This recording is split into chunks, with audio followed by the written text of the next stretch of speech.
This is a capacity chart of a magnitude forklift with magnitude forklift, and this is a different way they also represent their forklift load capacity chart. So over here we are seeing that they've indicated that the D over here represents the load centers, and they've given us different values for the load centers. So you're having a load center of 500, you're having a load center of 600, and a load center of 1100. And we are seeing numbers on the chart over here, 1 and 2. What do these numbers mean? So when we go over here, we'll get to understand what they represent. So it says that 1, when you see 1 represents up to a height of 4,000 mm, and 2 represents for a maximum height of 5,500. So that means that all our readings on the graph represented 2 is for readings at a load height of 5,500, and all our readings on the graph represented 1 is for load height or lift height of 4,000 mm.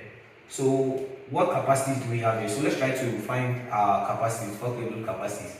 So let's say that I'm operating in the load center of my load on the forks is at a load center of say 600. So at a load center of 600, what is going to be my capacity at a lift height of 5,500?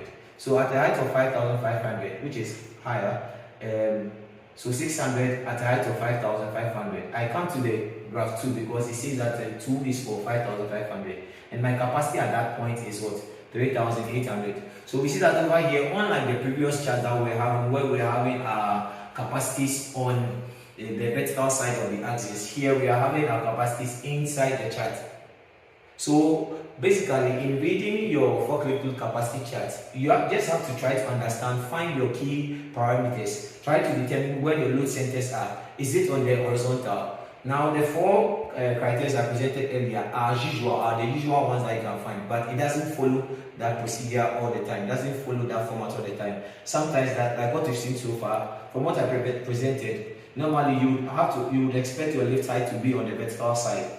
But sometimes on the vertical side, instead of seeing your lift height, you are seeing the capacity there, and then your lift height will be the curves. In other instances too, you can have the lift height there and your capacities will be the curves. So as it's up to you as the operator to determine where your various parameters are. What is the horizontal line representing? What is the vertical line representing? What are the curves representing? Once you are able to determine this, it's easy. The next thing you have to do is find your intersections to determine the capacity that you are working with.